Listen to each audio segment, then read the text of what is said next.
अब हम लोग आपके हिंदी का जो पतला वाला किताब है बरनी का, उसमें चैप्टर नंबर 3 है माँ। माँ है, उसके बारे में पढ़ेंगे। तो इसके जो लेखक हैं, लेखक याद रखेंगे, चूंकि ये ऑब्जेक्टिव भी आता है परीक्षा में। लेखक हैं ईश्वर पेटलीकर। और यह जो है एक गुजराती कहानी है, गुजरात राज्य से संबंधित है यह कहानी, इसलिए यह गुजराती कहानी है। ये भी ऑब्जेक्टिव में आता है कि आ जाएगा कि माँ शीर्षक कहानी किस राज्य से संबंधित है, तो निश्चित रूप से होगा यह गुजराती कहानी है। पढ़ेंगे, समझेंगे, वीडियो को कहानी को बढ़िया से समझ लेंगे, तब आपको क्वेश्चन आंसर में किसी प्रकार का कोई दिक्कत नहीं होगा। देखेंगे इस कहानी में एक माँ है, माँ नाम ही है, बस सिर्फ उसको माँ बोलते हैं, इसका कोई अलग से नाम सीता गीता कुछ नहीं है। माँ है, उसकी 4 संतानें हैं, 2 बेटे और 2 बेटियां। माँ की एक बेटी है, सबसे छोटी बेटी, उसका नाम है मंगू। और उसी मंगू के इर्द गिर्द जो है यह कहानी घूमती हुई रहती है, मंगू के ही इर्द गिर्द घूमते रहती है। उस मंगू जो है 12-13 वर्ष की एक लड़की है, जो जन्मजात माने जन्म से ही पागल और गूंगी थी।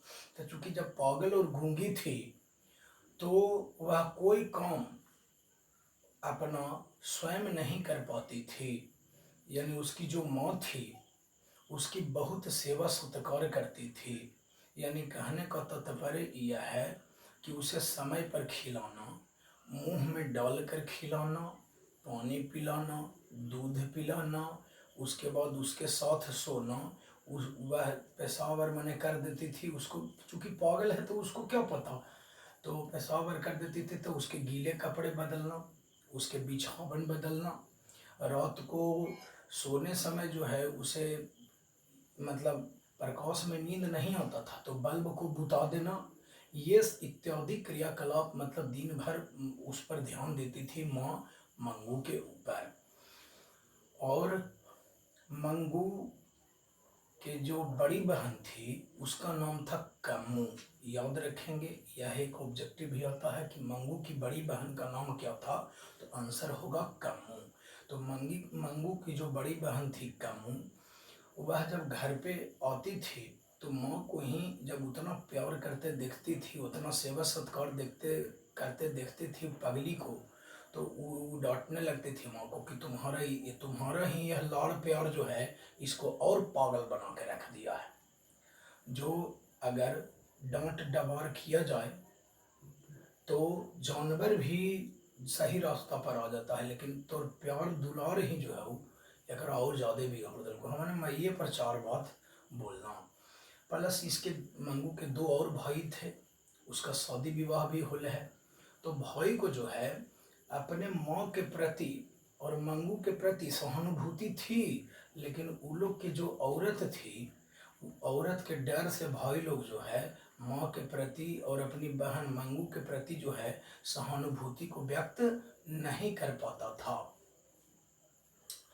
लेकिन एक जो माँ होती है, अब आखिर सोचा जाए कि इस चैप्टर का हेडिंग माँ ही क्यों रखा गया है, तो लेखक के इस यह हेडिंग देने का तात्पर्य यह है कि यदि एक माँ के 4-5 बच्चे हों और इसमें से कोई अगर एक अपंग हो, लूल लांगड़ गूंग बहिर कुछ भी हो, तो माँ जो है सब कोई भेदभाव कर सकता है, लेकिन जो माँ है वो अपने संतान में किसी प्रकार का कोई भेदभाव नहीं करती है, वह सभी को एक समान रूप से ध्यान देती है। अब विशेष करके जो अपंग है उस पर ज़्यादा ध्यान देगी, तो माँ उस पर ध्यान देती थी तो वो सब बमकता था। यानी कहा जाए कि मंगू के लिए माँ को छोड़कर किसी और दूसरा जो परिवार था, उसकी बहन थी और उसका भाई भाभियाँ थी, उसको माने मंगू के प्रति कोई प्यार की भावना नहीं थी। बहुत सारे लोग मंगू को अस्पताल में भर्ती करने के लिए माँ को कहते थे, यह एक क्वेश्चन है, लेकिन माँ जो है मंगू को अस्पताल में भर्ती कराना नहीं चाहती थी। वह माँ मंगू को अस्पताल में भर्ती इसलिए कराना नहीं चाहती थी क्योंकि उसका मानना था कि जब मैं इसकी सगी माँ होकर इसकी देखभाल नहीं कर सकती हूँ तो अस्पताल वाले तो पराये होते हैं, अस्पताल वाले तो गैर होते हैं। वो कितना ध्यान रखेंगे, वो कितना ख्याल रखेंगे मंगू का। उसके बाद माँ यह सोचती थी कि अस्पताल में मरीजों को जानवर की तरह रखा जाता होगा। उसके बाद यह सोचती थी कि यदि मैं मंगू को अस्पताल में भर्ती करा दूंगा तो उसे अपने साथ कौन सुलाएगा, उसे मुंह में डालकर कौन खिलाएगा, मार पीट करने वाले मरीजों से उसकी रक्षा कौन करेगा, उसके गीले कपड़े और उसके गीले बिछावन जो है वह कौन बदलेगा। ऐसा सोच करके जो है मंगू की माँ मंगू को अस्पताल में भर्ती नहीं कराना चाहती थी। लेकिन मंगू के गांव में ही एक लड़की थी जो सरकारी स्कूल में पढ़ती थी। उसका नाम था कुसुम, कुसुम नाम था उसका। उसको भी पागलपन का जब दौरा पड़ा तो उसे भी अस्पताल में उसके गार्जियन ने, उसके अभिभावक ने भर्ती करा दिया। तो वह 4 महीने के बाद जब आई तो वह बिल्कुल ठीक ठाक हो गई। तो गांव के लोगों ने माँ जी को कहा कि देखिए, कुसुम जब अस्पताल में भर्ती की गई तब तो वो ठीक हो गई, जो आप भी मंगू को जो है अस्पताल में भर्ती करा दीजिए। तो जब कुसुम के बारे में जब वो सुनी तो लगा कि ठीक है, बात कर लेते हैं कुसुम को बुला करके। तो कुसुम को बुला करके अपने घर में बुला करके माँ जो है उससे बातचीत करती है, उससे अस्पताल के बारे में पूछती है कि क्या वहाँ के कर्मचारी जो हैं वो ध्यान देते थे अच्छा से। और जब वह कुसुम जो है अस्पताल के बारे में बताई कि नहीं, वहाँ के कर्मचारी मतलब कि डॉक्टर नर्स ये सब बहुत अच्छे हैं, बहुत अच्छे से ध्यान देते हैं, तो अस्पताल के प्रति माँ के मन में जो गलत भावना बैठी हुई थी वह गलत भावना जो है माँ के मन से निकल जाती है और वह सोचती है कि ठीक है, मंगू को अस्पताल में भर्ती कर देना चाहिए। वह क्या करती है माँ कि अपने बेटे को पत्र लिख देती है कि आ जाओ, अब हम क्या करेंगे कि मंगू को अस्पताल में भर्ती कर देते हैं। तो पत्र लिख देती है और पत्र को पोस्ट ऑफिस में डाल देती है। डाल तो देवे करती है, लेकिन जब से डाल देती है तो फिर मन में उसको क्वेश्चन उठते रहता है। एक माँ है तो लगता है कि ना, कितनों कुसुम बोली है तो फिर भी हमको उसका बात पर विश्वास नहीं है। कहीं नहीं ध्यान देगा कि नहीं देगा, गीला कपड़ा कौन बदलेगा, खिलावेगा समय पर कौन, कौन इसको साथ सुलावेगा। तो उसको मन में तरह तरह के क्वेश्चन उठते रहता है। बेटे को जब पत्र मिलता है तो वह चला आता है तुरंत घर पर। तो माँ भी बोलती है कि मुझको तो उसको मन नहीं कर रहा है अस्पताल में भेजने का। इस पर बेटा जो है गुस्सा करने लगता है कि जब भेजना ही नहीं था तो हमको पत्र लिख करके वहाँ से क्यों यहाँ बुलाई है, वहाँ से क्यों यहाँ बुलाई है। तो जब बेटा डांट डवार करता है माँ को तो माँ जो है मंगू को अस्पताल में भर्ती करने के लिए तैयार हो जाती है। जब घर से निकल देती है पूरा मैंने कुछ कपड़ा लत्ता भोजन पानी लेकर के कि अस्पताल में ले जाने के लिए, तो बीच रास्ते में भी एकदम मन मन यही सोचते रहती है कि बोलो मैं माँ होकर के अपने करेजे के टुकड़े को, सोची वो जन्मजात पागल गूंगी जो थी उसको कह रही है कि मने मने सोच रही है कि मैंने हम अपना कलेजा के टुकड़ा को जो है अस्पताल में भर्ती कराने के लिए और हम अपना से दूर करते जा रहे हैं। इसके बाद वह अस्पताल में जब जाती है तो देखती है वहाँ के जो स्टाफ थे, कहने का मतलब है डॉक्टर और नर्स लोग जो थे, माने मरीजों के साथ बहुत ही अच्छे से व्यवहार कर रहे थे। वहाँ के जो स्टाफ थे वे व्यवहार कुशल थे। यानी अगर कोई मरीज किसी डॉक्टर को या नर्स को अगर थप्पड़ भी मार देता है तो डॉक्टर या नर्स उस पर क्रोधित नहीं होते हैं, क्योंकि वो लोग तो जानते ही हैं कि चूँकि ये लोग सेंसलेस है, मतलब ये लोग का दिमाग नहीं है तब तो ऐसा काम करता है, इसलिए वे बड़े प्यार से वो सबको समझाते हैं। फिर उसके बाद एक पागल औरत जो है खाना नहीं खाती है तो उसका पति खाना लेकर के आया हुआ रहता है।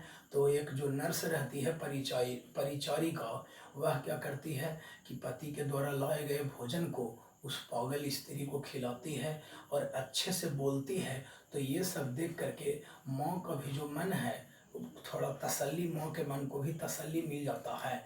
उसके बाद डॉक्टर और नर्स जो रहते हैं वो भी माँ को कहते हैं कि यहाँ आपकी जो बेटी है मंगू, वह जो है उसको हम लोग बेटी की तरह रखेंगे, आप तनिक भी चिंता न करें, उसको किसी प्रकार का कोई दिक्कत नहीं होगा, इसको पागलपन जो है वह पूरी तरह से ठीक ठाक हो जाएगा, आप घर चले जाएं।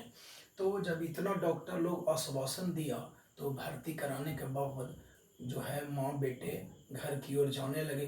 तो रास्ते में भी पूरा मंगू के बारे में ही वही सब बातें जो है सोचते जाती है माँ। और उसके बाद जो है घर पर जब आती है माँ, तो रात को जब सोती है तो सोने के समय में भी उस माने मंगू के बारे में ही सोचते रहती है। मंगू की याद में खाना भी नहीं खाती है कि कहीं नहीं वो खाई होगी कि नहीं। इसलिए सुबह में उठती है अचानक, तो वह पूरा कस के एकदम चिल्लाते हुए घर से बाहर निकलती है कि मेरी मंगू गिर गई, मेरी मंगू को बचा लो, है ना। यानी कहने का मतलब कुछ ये है कि जो माँ जी है वह मंगू की श्रेणी में मिल जाती है। तो आप खुद समझ सकते हैं कि माँ जी मंगू की श्रेणी में मिल जाते हैं, इसका मतलब क्या हो गया कि माँ जो है जब जब मंगू पागल थी तो माँ जो है, यानी कि जब मंगू पागल थी तो माँ भी जो है उसके बारे में सोच सोच करके वह भी पागल हो जाती है। बस यही इस कहानी में पढ़ना था। अच्छे से वीडियो को देखेंगे और उसके बाद आपके पास किताब है, चूँकि हम पहले भी बता चुके हैं बाबू कि कहानी बहुत बड़ा बड़ा है। अब एक एक अक्षर अगर हम एक एक लाइन बाय लाइन बताएंगे तो कितना टाइम लगेगा।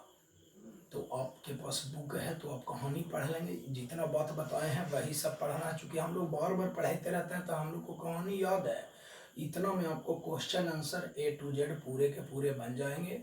अगली वीडियो में जो है हम आप लोग को क्वेश्चन आंसर बता देंगे चैप्टर नंबर 3 का। आज तो वीडियो के द्वारा आपको हम कहानी सुना दिए हैं, कहानी खाली सुन ले रहिए और कहीं भी अगर रहिए तो मन में ज़रूर सोचिए कि हाँ इस कहानी में क्या पढ़ना है।